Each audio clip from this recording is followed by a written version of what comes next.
गुरवे गौरचन्द्राय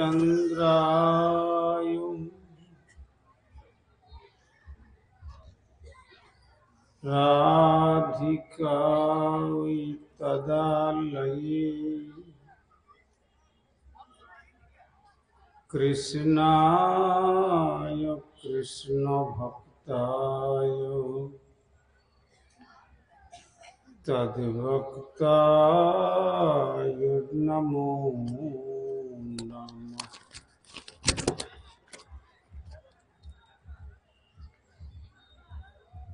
श्री कृष्ण चैतन्य प्रभु नित्यानंद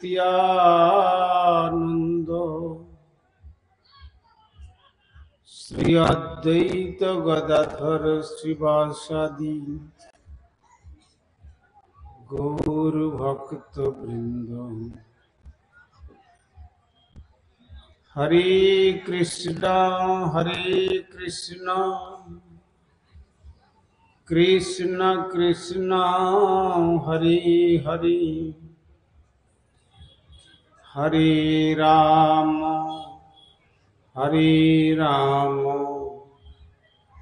राम राम हरे हरे। ओम सर्वे भवन्तु सुखिनः सर्वे सन्तु निरामयाः सर्वे भद्राणि पश्यन्तु मा कश्चित् दुःखभाग् भवेत्। हरि ओम शांति ओम शांति ओम शांति।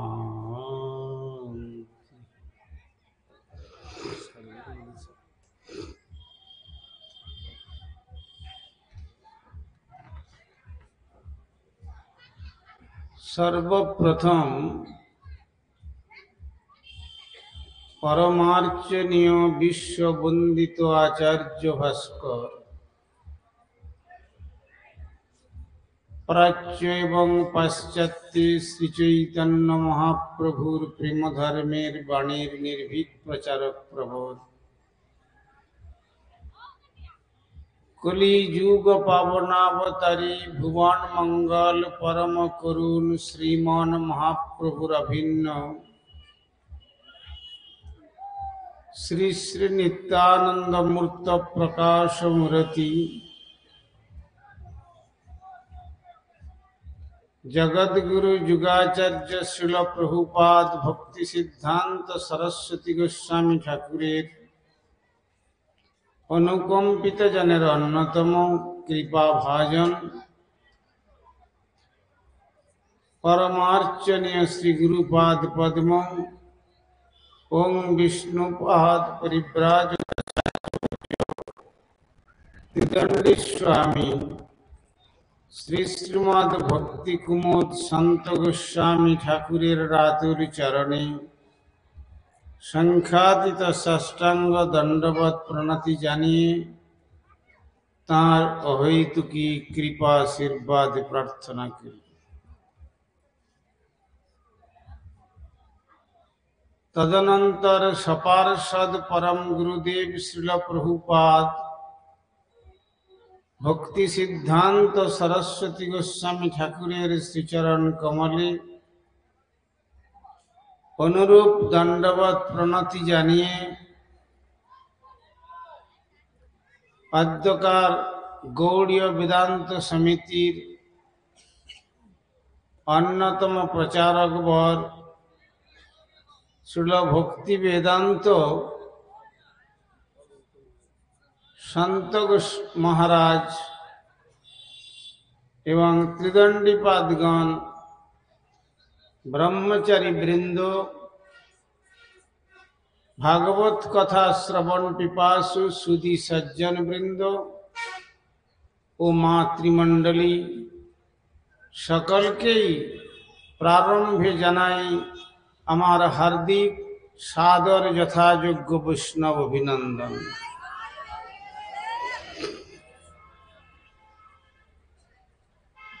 এতক্ষণ যাবৎ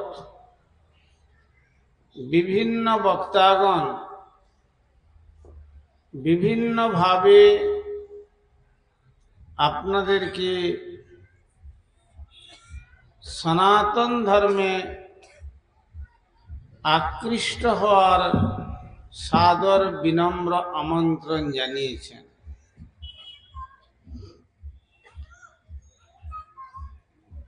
ঊর্জ ব্রত, দামোদর ব্রত বা নিয়ম সেবা বা কার্তিক ব্রত অবলম্বনে 1 মাস যাবৎ বিভিন্ন বক্তাগণ এসে আপনাদের কাছে সর্বাবতারী লীলা পুরুষোত্তম ভগবান ব্রজেন্দ্রনন্দন শ্রীকৃষ্ণের দিব্যাতি দিব্য গুণাবলী কীর্তন করে শ্রবণ করিয়েছেন।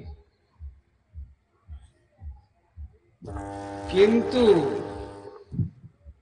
এটা জানবেন, আমাদের প্রকৃত মঙ্গল ভাগবত ধর্মের উপরেই প্রতিষ্ঠিত, যার অপর নাম জৈব ধর্ম, নিত্য ধর্ম, সনাতন ধর্ম, আত্মধর্ম এবং সর্বোপরি কথা প্রতিটি জীবের স্বরূপের ধর্ম। সেই কথাই আমাদের ভাগবত ধর্মের শিক্ষা। এছাড়া বলবেন যে জগতে যে বহু ধর্মের কথা চলছে, শ্রীমদ ভাগবতের আলোকে যদি বিচার করে দেখা যায়, জগতের যত কথা ধর্ম নামে চলে, ভাগবত কহে তাহা পরিপূর্ণ ছলে।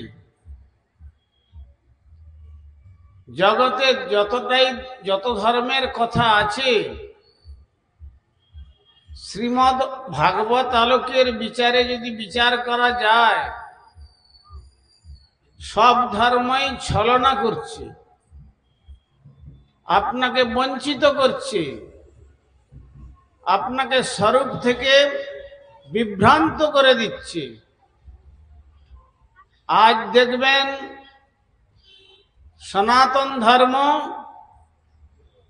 কি বলতে শিখিয়েছে? সনাতন ধর্ম বলতে শিখিয়েছে শ্রীণবন্ত বিশ্ব অমৃতস্য পুত্রা। আমরা সকলে সেই একই অমৃতের সন্তান। আর আমাদের সম্পর্কটা কি? সহোদর ভ্রাতৃত্ব, ব্রাদারহুড অফ গডহেড। এই সম্পর্ক, কিন্তু এই সম্পর্ক থাকা সত্ত্বেও আজ এত বিবাদ বিসম্বাদ কেন? ধর্মের নামে এই প্রকার অধর্মচারী ব্যক্তির দ্বারা প্রতারিত কিসের জন্য হচ্ছে? আমরা আমাদের সনাতন ধর্মের ভিত্তি, যে ফাউন্ডেশন, সে ফাউন্ডেশনের মধ্যে আমাদের জীবনকে প্রতিষ্ঠিত করতে পারছি না। আজ যদি বিচার করে দেখেন, মুসলিম ধর্ম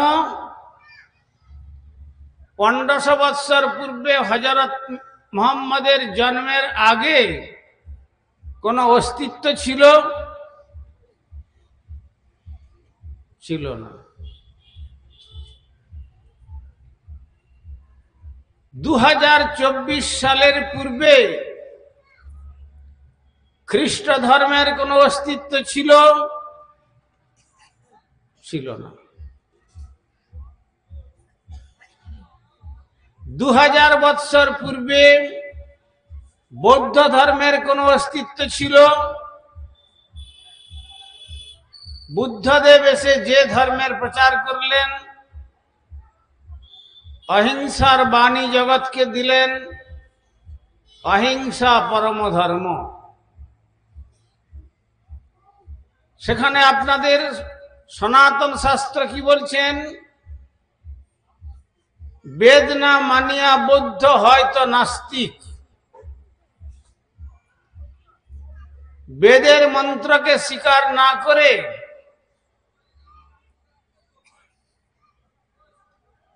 তাকে বলা হয়েছে নাস্তিক মতবাদ।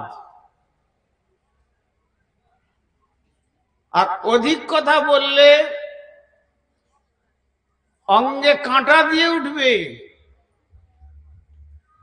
বেদাশ্রয়ে আস্তিক্যবাদ।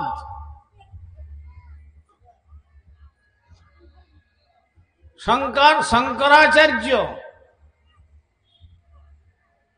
অধিক নাস্তিকবাদ প্রচার করেছেন, বৌদ্ধকে অধিক। শঙ্করাচার্য কি বলেছেন? তোমাদের অত শাস্ত্র আদি পড়তে হবে না, বেদ বেদান্ত উপনিষদ ভাগবত গীতা পুরাণ এ সমস্ত পড়তে হবে না। আমি আধখানা শ্লোকের মধ্যে সমস্ত শাস্ত্রের নির্যাস বলে দিচ্ছি, শুনে নাও। अर्ध श्लोकेन प्रवक्ष्यामि यदुक्तै ग्रंथ कोटि भी ब्रह्म सत्य जगत मिथ्या जीव ब्रह्मैव ना परः। আমি আধখানা শ্লোকের মধ্যে সমস্ত শাস্ত্রের কথা বলছি। একমাত্র সত্য বস্তু হচ্ছেন ব্রহ্ম, জগৎটা মিথ্যা। আর সেই ব্রহ্মকে না জীব।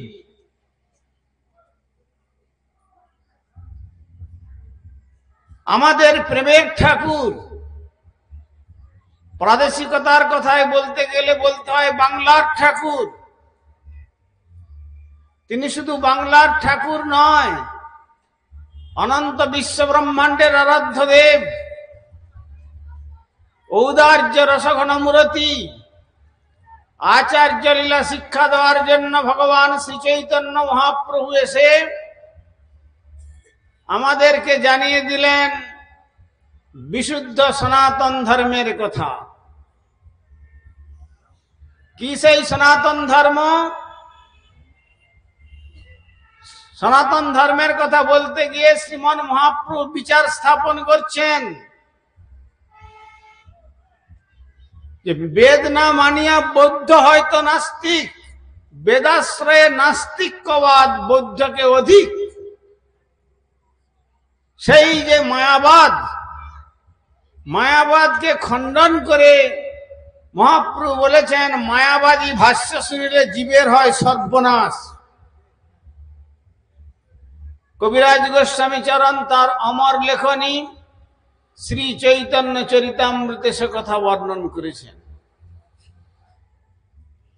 তো শ্রীমান মহাপ্রভু আবির্ভূত হয়ে আমাদের এই বাংলার বুকে, পশ্চিমবঙ্গে শ্রীধাম মায়াপুরে আবির্ভূত হয়ে আমাদের মতো বাংলা ভাষায় কথা বলেছেন।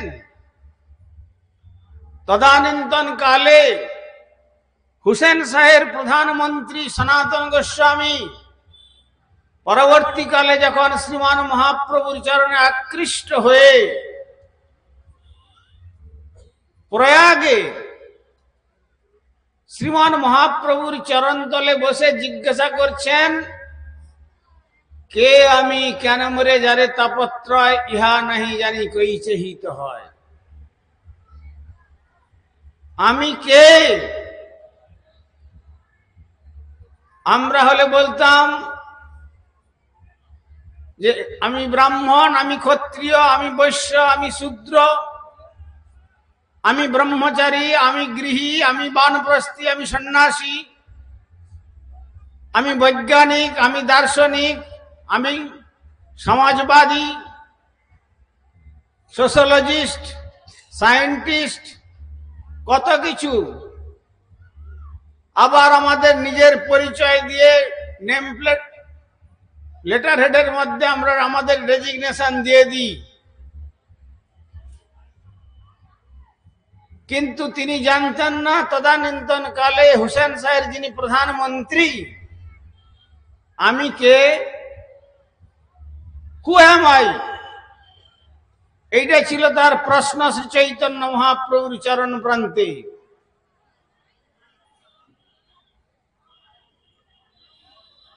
পিছনে যারা কথা বলছেন তাদের অনুরোধ করব, আপনারা একটু কথা বলা বন্ধ করে আমাকে একটু নীরবতার ভিক্ষা আমার ঝোলায় প্রদান করুন। আপনারা কথা বলার জন্য আসেননি, এখানে এসছেন কথা শোনার জন্য। নৈতিক ধর্মেতে বলে একে যদি কথা কয় অন্যের সব মৌন রয়। আর এখানে আপনারা সনাতন ধর্মের কথা বলতে এসে পিছন দিকে বাজার বসিয়ে ফেলছেন কেন? আজ বিগত করলে তো এইরকম অবস্থা ছিল না। তাই আপনাদের সকলের নিকট আমার সনির্বন্ধ অনুরোধ,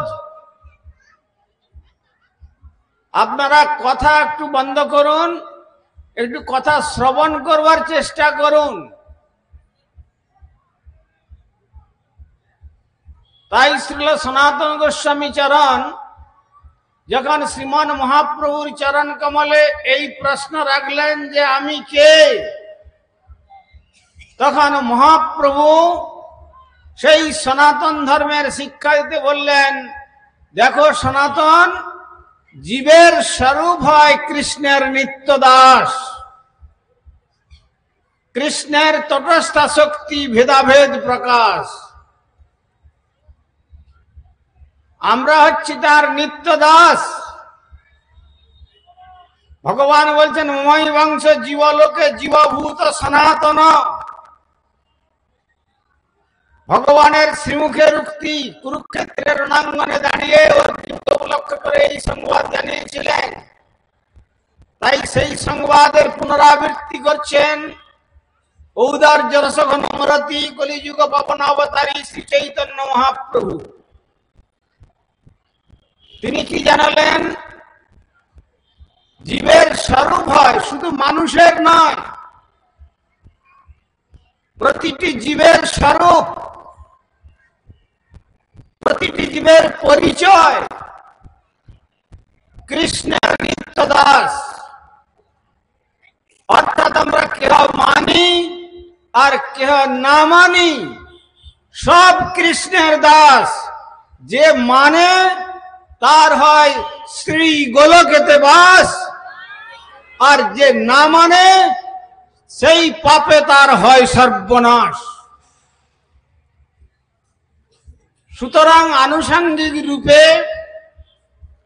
অন্যান্য দিকে মনকে আকৃষ্ট না করে কুরুক্ষেত্রের রণাঙ্গনে দাঁড়িয়ে জলদ গম্ভীর স্বরে, যেটি আলটিমেটাম সাম এন্ড সাবস্টেন্স জানিয়েছেন ভগবান শ্রীকৃষ্ণচন্দ্র, সর্বধর্মান পরিত্যজ্য মাম একং শরণং ব্রজ অহং ত্বং সর্ব পাপেভ্যো মোক্ষয়িষ্যামি মা শুচঃ। অর্জুন, তুমি জগতের অন্য কোন ধর্মের দিকে দৃষ্টিপাত করো না, দেহ ধর্ম মনোধর্মের দিকে দৃষ্টিপাত করো না। কোথাও কোথাও যাচ্ছেন ওয়ান্স ইন এ উইক চার্চে গিয়ে তারা ধর্মানুশীলন করতে গিয়ে বলছেন, O father, O God, give us our daily bread. এইটা কি সনাতন ধর্মের কথা? অর্থাৎ হে জগৎ পিতা, হে ভগবান, তুমি আমাদের দৈনন্দিন রুটি সরবরাহ করো। আরে মানুষ যখন মাতৃগর্ভে থাকে ভ্রূণ রূপে, তখন তার জগতের খাদ্য কে সরবরাহ করেন? তখন তার খাদ্য সরবরাহ করবার জন্য এমন কোন ল্যাবরেটরিতে আবিষ্কৃত হয় নাই। পৃথিবীতে এমন কোন জিনিস আবিষ্কৃত হয় নাই যে সে খেয়ে বেঁচে থাকবে। কিন্তু শ্রী ভগবান মায়ের তন্ত্রের সঙ্গে এমন একটা মেশিন ফিট করে দিয়েছেন যে মেশিনের দ্বারা তখন মুখ পর্যন্ত হয় নাই, নাভির মাধ্যমে সেই তাকে পুষ্ট করবার জন্য খাবার সরবরাহ করে দিচ্ছেন। আবার দেখুন, জন্মগ্রহণ করবার পরে জগতের কোনো বস্তু সে খেতে পারবে না, কিন্তু মাতৃবক্ষের অমৃত যেন একবারে ভিপি যোগে তিনি পাঠিয়ে দিয়েছেন। মায়ের সন্তান জন্মগ্রহণ করবার পরে সঙ্গে সঙ্গে মাতৃগর্ভের যে অমৃত মাতৃবক্ষে দুগ্ধ রূপে তিনি তাকে দান করছেন, তার জীবনকে প্রতিপালিত করছেন। আর এই জগৎ সৃষ্টি, জীব সৃষ্টি হওয়ার পূর্বে এই পৃথিবীকে সুজলা সুফলা শস্য শ্যামলায় পরিপূর্ণ করে দিয়েছেন। দেখুন, একটা ডাব গাছ নিচ থেকে উঠছে, উঠে উপরে বড় বড় ফল হচ্ছে, ফলের মধ্যে অতি সুস্বাদু জল, তার মধ্যে আবার অতি সুকোমল তার স্বাদিষ্ট অংশ নারিকেল তৈরি করছেন। কার জন্য? তার সৃষ্ট জীব, শ্রেষ্ঠ জীব মানবের জন্য। এই যে এত শস্য তৈরি করেছেন, কিসের, কে তৈরি করেছেন? এর স্রষ্টা কে? সায়েন্স বলবে যে আমরা অনেক কিছু করতে পারি, কিন্তু সায়েন্স শব্দের অর্থ যারা বোঝে না, তারা দু অক্ষর পড়াশোনা করে তারা বলতে চায় যে সায়েন্স সবকিছু সৃষ্টি করেছে। সায়েন্স শব্দের অর্থ হচ্ছে systematic knowledge of art. Production is nothing but the creation is utility. It is called science. যারা পড়াশোনা করেছেন, শিক্ষিত হয়েছেন, তারা বুঝতে পারবেন তাদের সৃষ্টির ক্ষমতা নাই। সেই সনাতন তত্ত্ব ছাড়া সৃষ্টির কারো কোনো ক্ষমতা নাই। তাই আমাদের গুরুবর্গ পাশ্চাত্যে গিয়ে সায়েন্টিস্টদের সঙ্গে কন্টেস্ট হয়েছিল।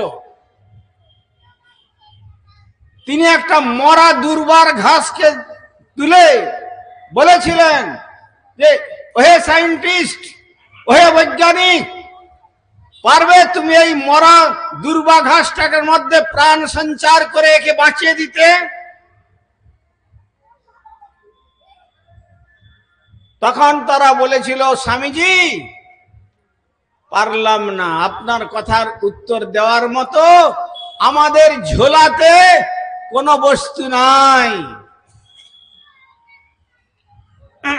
কাঠ আছে, বৃক্ষ আছে, বৃক্ষের থেকে তাকে আমরা কেটে চেরাই করে চেয়ার করি, টেবিল করি, কত রকম আসবাবপত্র অনেক কিছু আমরা করতে পারি, কিন্তু গাছ আমরা তৈরি করতে পারি না। বলবে যে আমরা মানুষ তৈরি করে দিচ্ছি টেস্ট টিউবের মধ্যে। বলছেন টেস্ট টিউবে তোমরা মানুষ তৈরি করছো সত্য কথা, মানুষের বীজটা তৈরি করতে পেরেছ কি? টিউবের মধ্যে বীজটা ভগবানের কোন সৃষ্ট জীবের থেকে সংগ্রহ করে তারপরে টিউবের মধ্যে ঢুকিয়ে দিয়ে তাকে তোমরা বাড়াচ্ছ, নাকি তোমরা মানুষ সৃষ্টি করছো? সুতরাং প্রোডাকশন ইজ নাথিং। বিজ্ঞান কোন সৃষ্টি করতে পারে না। এতদিন পর্যন্ত যা করেছে, যদি বাস্তব সত্য কথা বলতে হয়, বিশ্বকে ধ্বংসের দিকে নিয়ে যাচ্ছে, বরং উন্নতির দিকে নিয়ে যাচ্ছে না।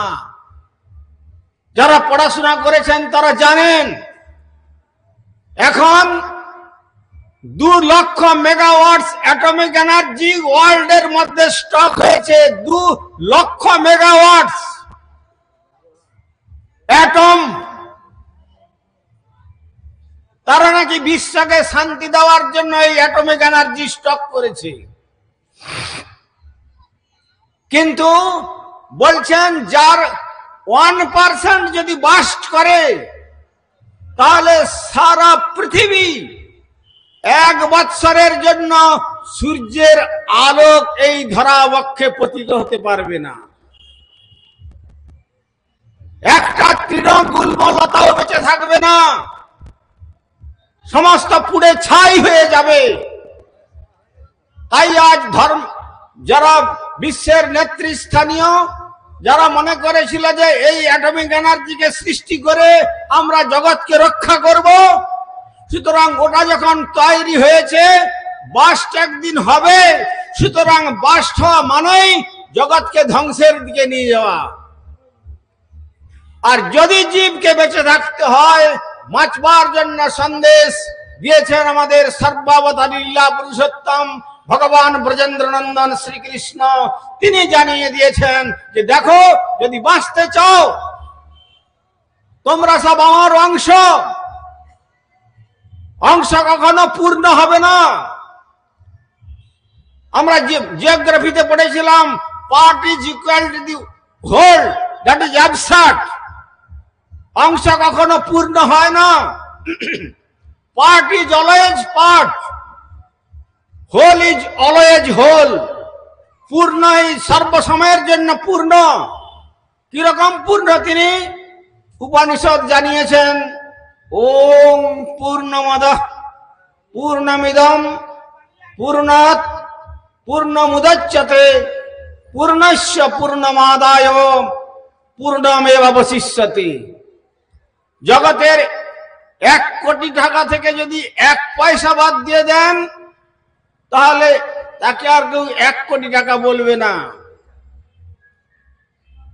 কিন্তু শ্রী ভগবান এমন পূর্ণ,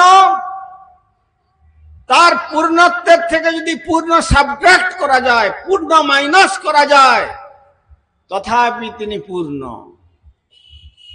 ম্যাথমেটিক্স যেমন ইনফিনিটি থেকে minus infinity, result will be infinity, ঠিক তেমনি যতবা ইমানি জায়ানি জায়ন্ত জাতানি, অনন্ত বিশ্ব ব্রহ্মাণ্ড তার থেকে সৃষ্টি হলেও সেই স্রষ্টা নিত্য সনাতন বস্তু সর্বদা পূর্ণরূপে বিরাজমান।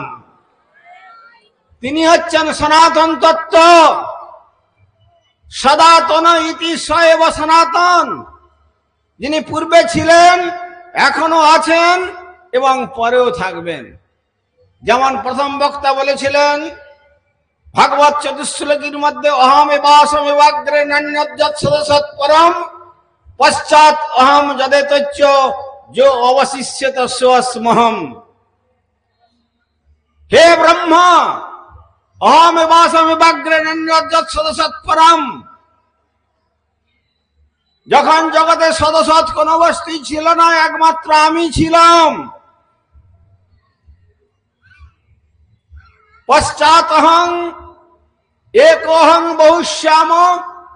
আমি যখন পরে নিজেকে বহুরূপে বিস্তার করতে চাইলাম, তখন নিজেকে বহুরূপে বিস্তার করলাম। বিস্তার করেও আমি আছি।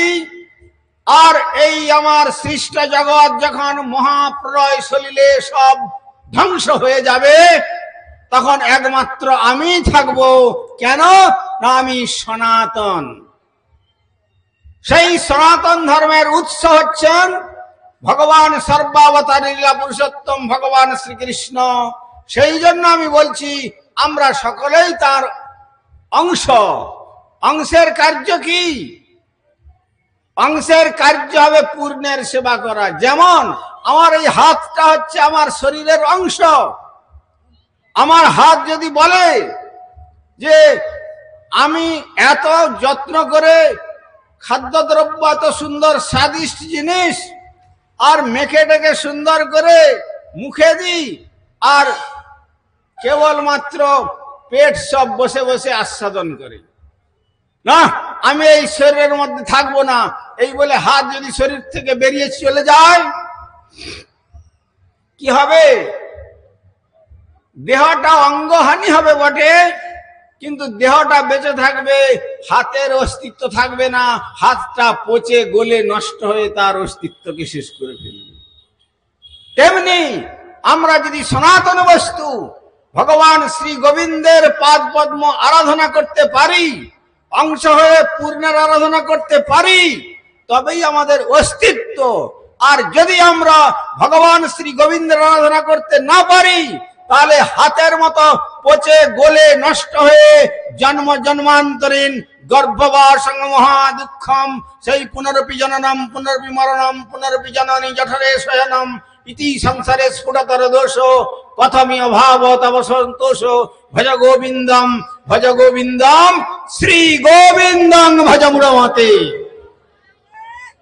ওরে মূঢ়মন, যদি বেঁচে থাকতে চাও, যদি জীবনের সত্তার অস্তিত্বকে বজায় রাখতে চাও, তাহলে তুমি অংশ হয়ে পূর্ণের সেবায় নিজেকে নিয়োজিত করো। সেই কথাই শ্রীমান মহাপ্রভু সনাতন গোস্বামী চরণকে বলেছিলেন যে জীবের স্বরূপ হয় কৃষ্ণের নিত্য দাস, eternal servitorship. We are all eternal servant of Supreme Godhead Lord Krishna. আমরা সকলেই ভগবান সর্বাবতারী শ্রীকৃষ্ণের নিত্য সেবক, নিত্য চাকর, নিত্য দাস। দাস চিরকাল দাসই থাকবে, কখনো দাস কখনো পূর্ণ হতে পারে না, প্রভু হতে পারে না। তাই সেই দাসত্ব আমাদেরকে রাখতে গেলে আমাদের মহৎ চরণ আশ্রয় করতে হবে, জানতে হবে। সেই জন্য বলেছিলেন কে আমি? সনাতন গোস্বামী প্রশ্ন করেছিলেন। আমরা হরে বলতাম আমি একজন ফিলোসফার, দার্শনিক, আমি একজন বৈজ্ঞানিক, আমি একজন সোশ্যোলজিস্ট,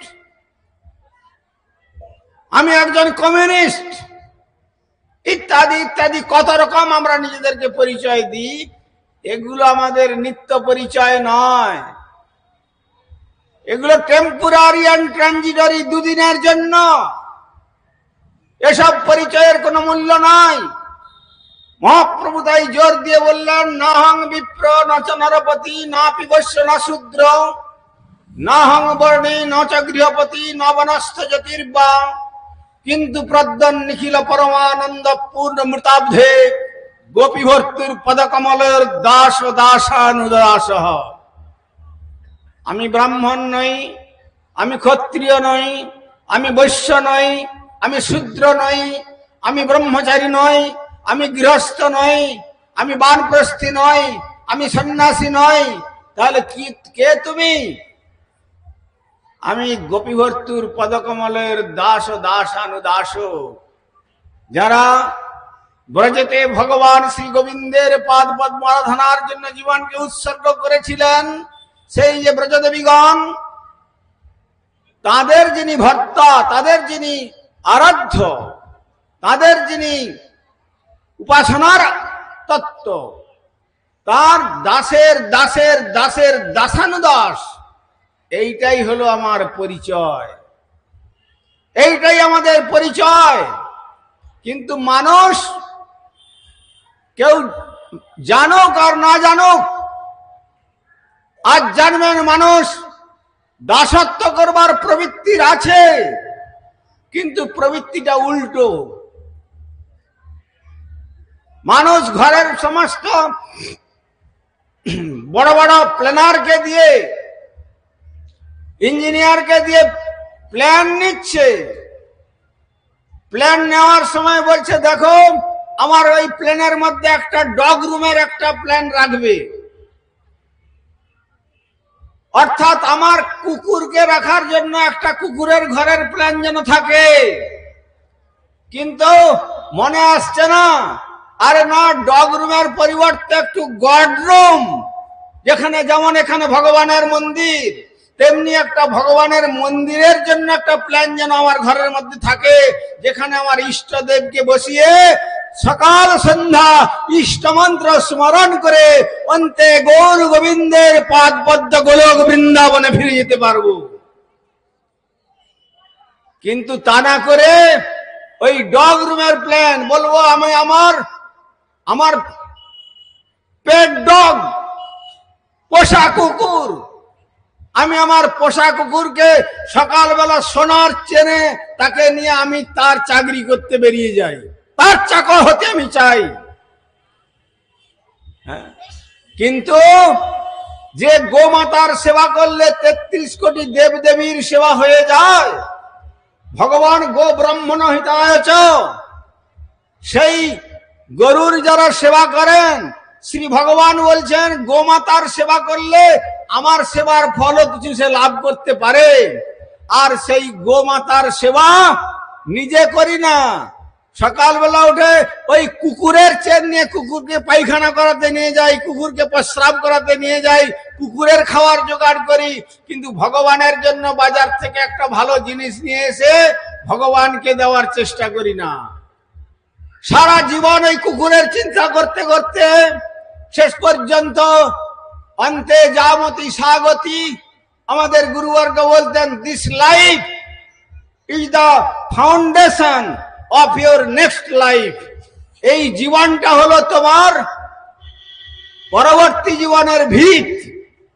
তুমি পরবর্তী জীবনে কি হবে সেইটাই তৈরি হচ্ছ। সুতরাং ওই কুকুরের চেন নিয়ে কুকুরের চাকরি করতে করতে কোথায় পেয়েছিলে 84 লক্ষ জীবন পরিভ্রমণ করে এমন দুর্লভ মনুষ্য জীবন, আবার তুমি এরপরে কুকুরের গর্ভে কুত্তা হয়ে জন্মগ্রহণ করবার চেষ্টা করছো। দুর্ভাগা মানুষ, তারা নিত্য ধর্মের কথা ভুলে গিয়ে এই প্রকার তাদের জীবনকে ধ্বংসের পথে নিয়ে যাচ্ছে।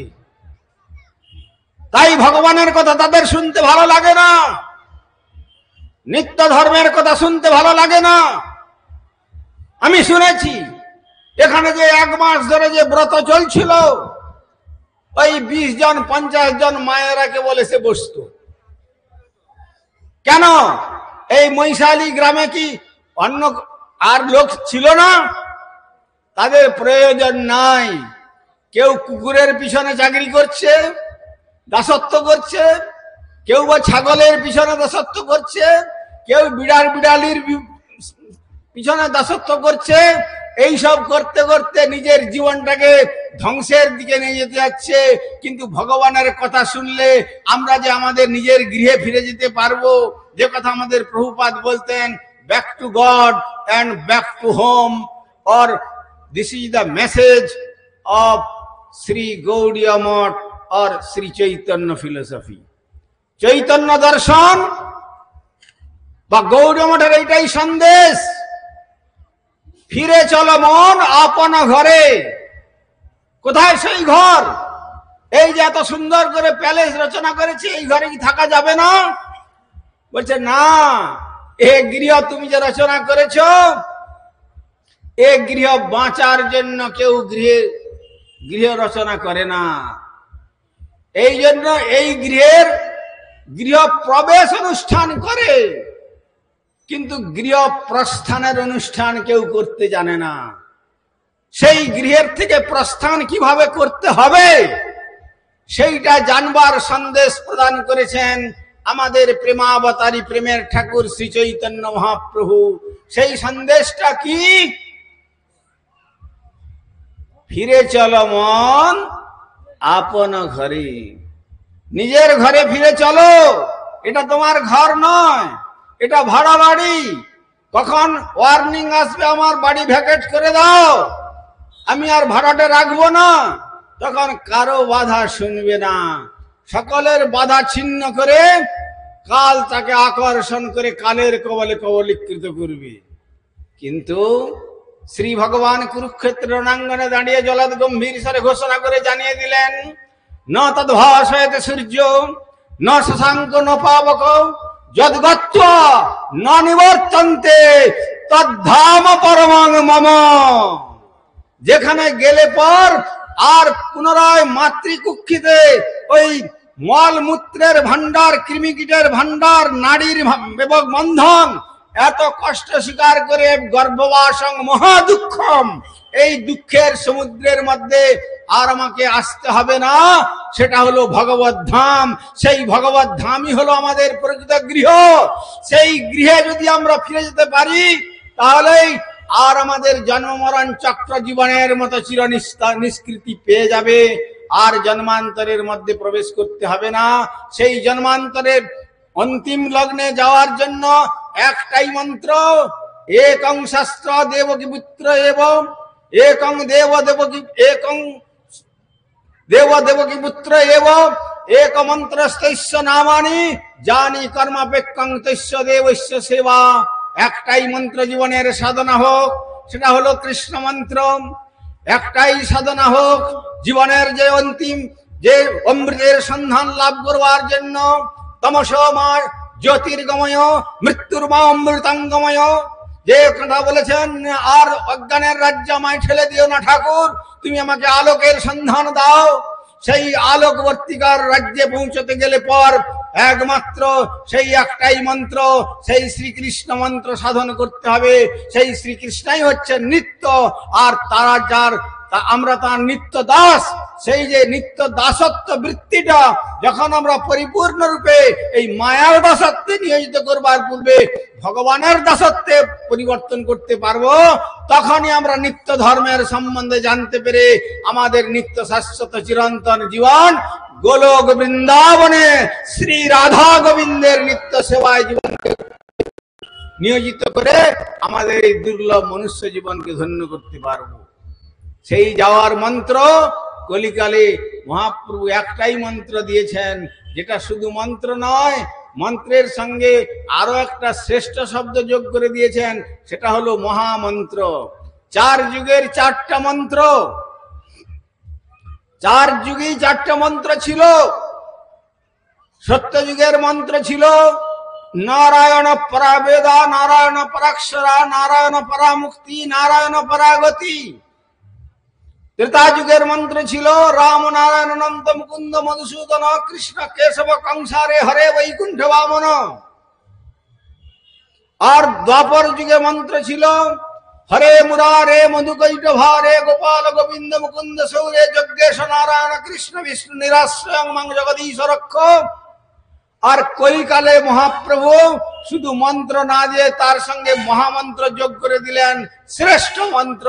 সেটি হলো হরে কৃষ্ণ হরে কৃষ্ণ কৃষ্ণ কৃষ্ণ হরে হরে, হরে রাম হরে রাম রাম রাম হরে হরে। দুর্বল হয়ে গেছেন মনে হয় আপনারা সকলে। প্রসাদের ব্যবস্থা রেখেছেন সওয়াল করার জন্য, একটু গলা ছেড়ে আমি শুধু একা বলবো না, আমি চাই আপনারাও একটু ভগবানের কথা কীর্তন করুন। কেন বলুন তো? বাগানে অনেক বড় বড় গাছেতে পাকা ফল ফেলেছে, মালিরা সেই পাকা ফল বিক্রি করার জন্য দিনের বেলা যেমন পাহারা দেয়, রাত্রিবেলা ও নিশাচর পক্ষীদের থেকে রক্ষা করার জন্য নানা রকম বাদ্য বাজনা আওয়াজ দিয়ে নিশাচর পাখিদেরকে উড়িয়ে দেয়। তাহলে কি হবে? পরদিন পাকা ফলটা পেড়ে আর বাজারে বিক্রয় করে অর্থ লাভ করতে পারবে। তেমনি আমাদের দেহরূপী বৃক্ষেতে পাপ রূপী পক্ষী বসে